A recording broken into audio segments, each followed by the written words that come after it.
Brother Bertie went away to do his bit the other day. With a smile on his lips and his lieutenant pips upon his shoulder, bright and gay. As the train moved out, he said, "Remember me to all the birds." The little silhouette of a man said, "Moosh, can you do the fantango?" But the lightning, very, very frightening. Galileo! Galileo! Come along! And he likes me. He's just a poor boy from a poor family. Spare him his life from this monstrosity. As the train moved out, he said, "Remember me to all the birds." Then he wagged his paw and went away to war, shouting out peace but there. I thought it was quite interesting. Different to other sites?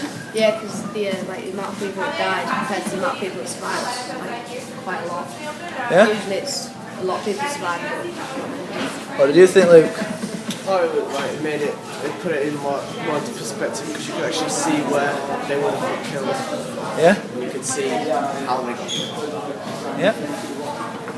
Swallow thing, cheerio, chin chin, now boom to the loo, goodbye, goodbye, goodbye.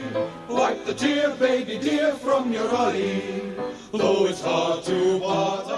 I liked Newfoundland Park because you could see the experience of what it was like in the trenches. Don't sigh, there's a silver lining in We were just talking with Miss Ned and we were talking about how surreal it is, the fact that we're stood on grounds where they've been fighting and it's crazy.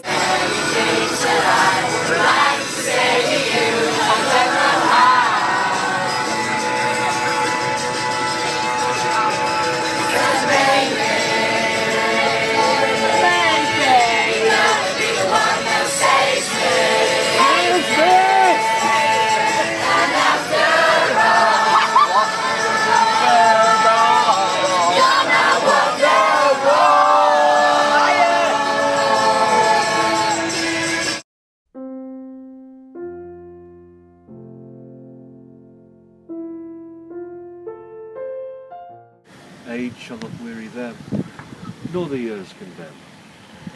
At the going down of the sun, and in the morning, we will remember them.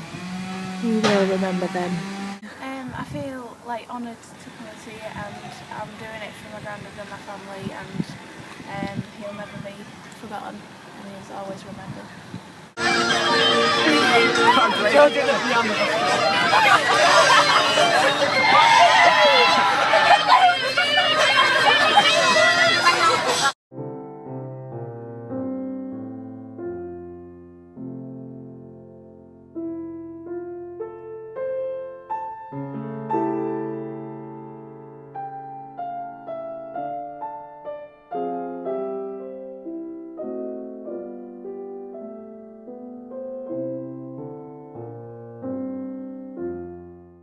This is the Second Lieutenant Ralph Stead, and this was the letter he wrote to his parents. When he enlisted with one of his friends, who later became a sergeant in the Leeds Pals Army. William requested information on his brother's whereabouts in the Yorkshire Evening Post.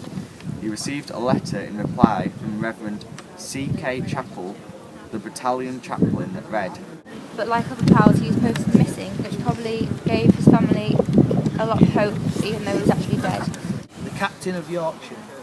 And on the 1st of July he was in the Leeds Pals, part of a machine gun team, and he was seen to go over the top with his machine gun team, but he was wounded by shrapnel, and quite badly wounded, but he tried to carry on, couldn't, because his wound was too bad, and he collapsed in agony and made his way, like many of the men who were wounded, into a shell hole.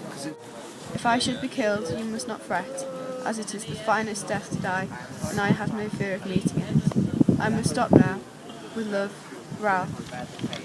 And he was killed on the very first day at the Battle of the Somme in the morning, aged only 23. Little hope of Sergeant Clayton's safety is entertained. Careful inquiries have been made, and although I cannot find anyone here who saw him, I can say with little doubt that your brother is almost amongst the dead. I went over to the top along with him, and he was quite cool. But we got about 20 yards when Arthur received the wound. I tried to bandage his thigh, but I had to press on. A bullet broke my leg when I had got about 10 yards from him. I lay there all day and night with great effort. I crawled back to our lines. I passed Arthur on the way back and saw that he was dead. Abe Waddington was also a good cricketer, and this made William Booth into his cricketing heroes. Anyway, Abe Waddington gets injured, does the same, crawls into a shell hole, and who should he find there? Terribly injured, his cricketing hero. And Major William Booth died in his arms.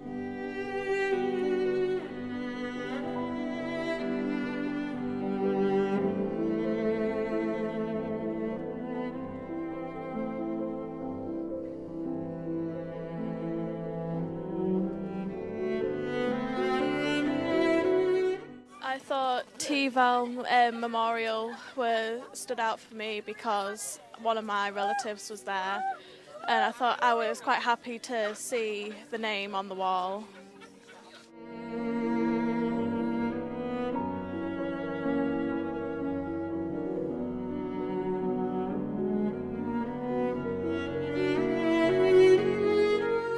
They shall grow not old, as we that are left grow old. Age shall not weary them, nor the years condemn. At the going down of the sun, and in the morning, we will remember them. Well, I really liked Thiepval, the memorial, because I found my great uncle's name on there, and it was just shocking to see how many people's names are on there that hadn't even been found.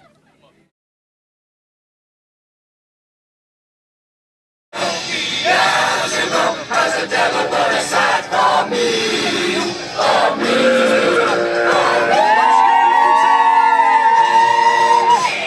Headbanging time!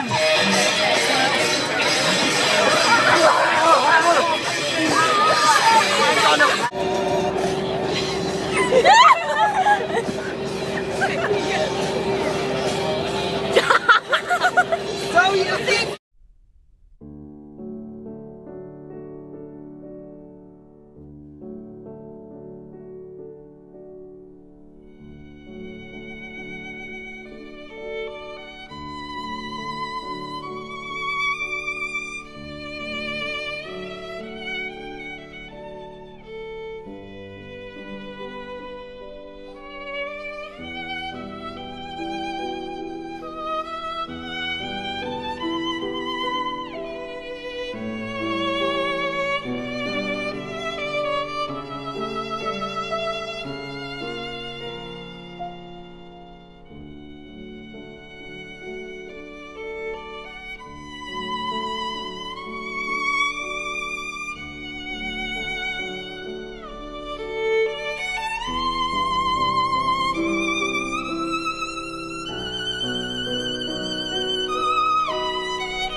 The sunken lane made the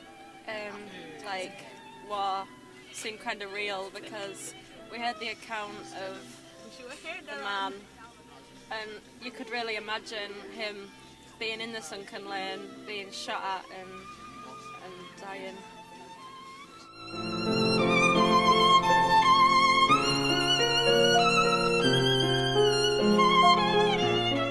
I thought the Sunken Lane was a good one because it made me think about what was happening in the trenches, and especially with that account about that man surviving going over the top.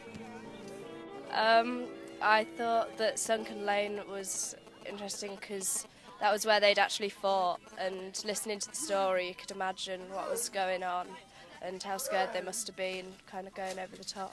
If I just lay here, would you lie awake?